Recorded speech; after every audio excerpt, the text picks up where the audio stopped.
What's up, Geeksters? It's me, Omar from Geekster Labs, and today I have a tour video for you for the Panasonic Lumix S1H. So this video is probably perfect for those of you that are on the fence on whether or not you want to purchase this camera, in case you're curious as far as all the buttons and ports that are on it, or if you just purchased this camera and you kind of want to have a good little tour of every single button, port, and every nook and cranny of the S1H. So I'm going to be going over every inch of this camera and talking about all the different functionalities of all the ports and everything that comes on the Lumix S1H. So let's get into it. Alright, so let's start on the front of the camera itself. So up here in the corner we have the self timer and the autofocus assist light that's right over there. Right here we have our first function button. So this is obviously a programmable button. This is the FN1 button. You can make this to be whatever you want it to be. This is also a function button, but initially it's the preview button right here. So if you press that, it will be the preview button, but you can change that to whatever function you want it to be. After that, we have the lens release button on the bottom right here. That's how obviously you use that to release the button or release the lens if you want to swap out lenses. That's the button you want to go for right there. Over here we have in the corner the synchro. This is the flash synchro socket, and so this is basically what you would connect like a BNC conversion cable for synchronizing the time code within like an external device. So that's what you would use that little port over there for. Next to that we have a little LED light, and so this is the front tally lamp right there. Obviously we have the badge right there, the S1H brand badge, and we have our very cool record button on the bottom down here. And so this is the sub video record button. I think you can probably change this to function as a different button. Don't quote me on that, but I believe you can change that if you want that to be something or function differently. So that is the front of the camera. Let's get to the side.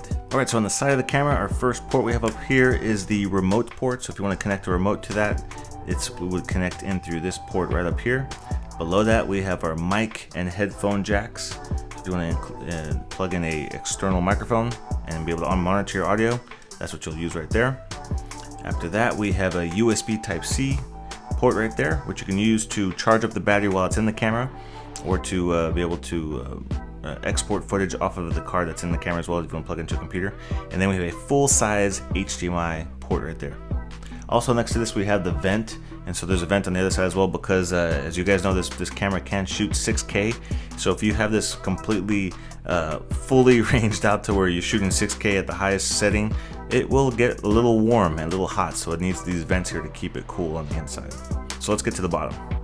Alright, on the bottom of the camera, first off we have the tripod mount, very important. Then we have the battery grip connector right here, so if you want to add a battery grip, this is where it will connect to it.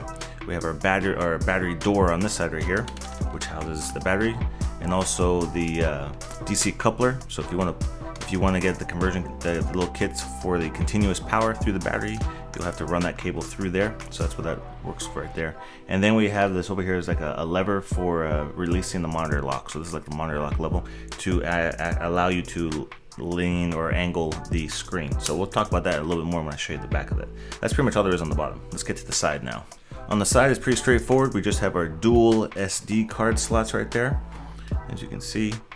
And so that's where you can use two SDXC cards. So you can do a variety of things with that on the port. So you can have it to where it can record a duplicate, so redundancy, so you'll record the same footage on both cards.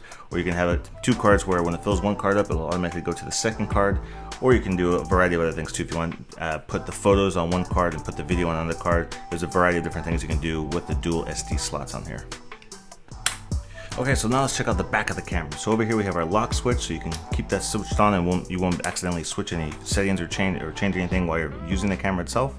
Then we have the preview button right there to be able to preview your footage.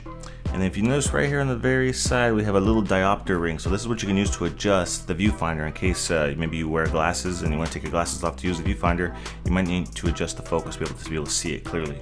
Then we have our LVF button, our live viewfinder button, which changes the different settings on the back screen here to turn it off, turn it back on, different things like that. We have obviously have our eye cup right here. We have our sensor right there, so it senses whenever you put your face or your eye to the thing, it'll turn off this display. Well, depending on how you set it, you can turn off the back screen and it'll show it only on here inside the viewfinder itself.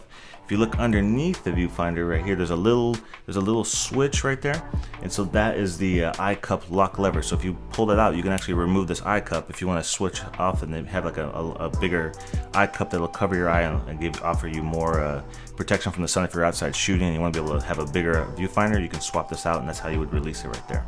All right, moving over here to this side, we have the rear tally lamp, so let you know when it's recording from the front of the camera as well, just like the other lamp that's in the front of the camera to let you know when it is filming.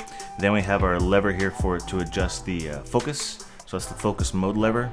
So you can adjust for the 3 different settings: manual focus and C and S. And so then also when you tap the button right there, that's the autofocus mode button. So that changes the mode that's set to for autofocus if you're using autofocus.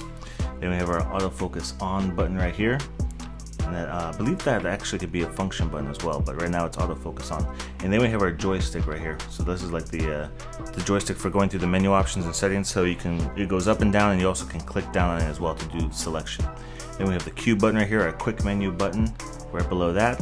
And then we have our dial, so you can also do different settings and switch through menu systems real rapidly, either using the wheel, or you can still click left, up, and down, and then the center button. If you click the center, that is the menu button that gets you to the menu.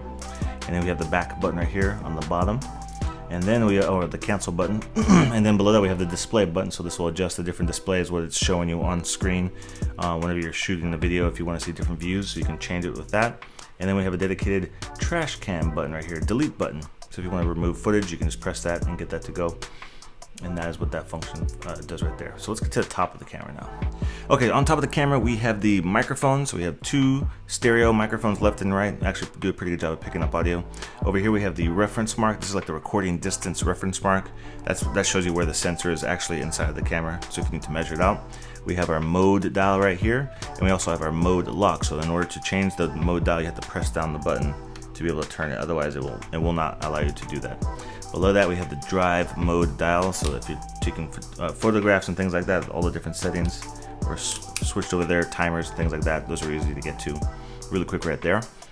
On top of here, we have the hot shoe, which you can use with a variety of accessories, like the audio accessory for hooking up microphones and stuff, XLR microphones, or even like a flash or things like that.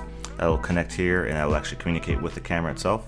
Right below that, we have the speaker. So when you're playing audio or watching footage back, the audio will come out of here. And then on this side over here, we have the video mode dial on the side right here. So that's what that button is, the V mode on the edge right there.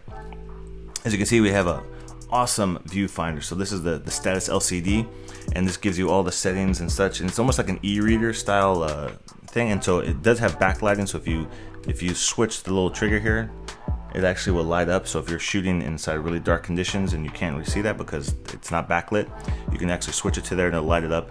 But it basically shows you all the settings. It gives you even your battery life and everything like that, even though it's not showing that right now, which is kind of odd. It usually shows the battery life right there on the bottom. Let me see. Oh, there it goes. Even when you turn it off, you can see the battery life right there, which is pretty cool. Obviously, we have our dedicated video record button. Nice big red button right there. And then we have the white balance on the top right here, the ISO, and the exposure compensation button next to that one. Of course, we have our on and off switch right here. So this is the dial, like I showed you. You can switch off, on, and then if you need backlight, you just flick it once, and the light should turn on, or should get, there it goes, and it should backlight so you can actually see those controls right there. And then we also have, of course, the shutter button when you press down there.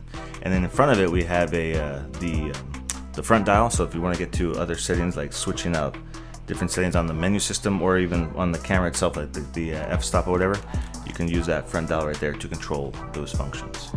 And of course, we can't forget we have another rear dial right here as well. So this will also allow you to switch settings and functions. Like right now, I'm changing the shutter speed with this front dial right here. As you can see, the numbers changing.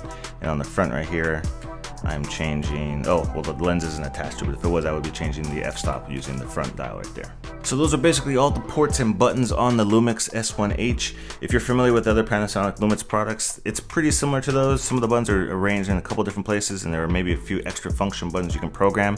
But overall, it should feel pretty familiar to you. So hopefully this video was helpful to you. If you have any questions, post them down below in the comment section. And if you guys want to check out some of my other videos, you can click on either one of these clips right here. And if you'd like to subscribe to my channel for more videos like this, please click on my face and don't forget to ring that bell to be notified of all my new reviews as they drop on my channel. And I'll see you guys in the next video review.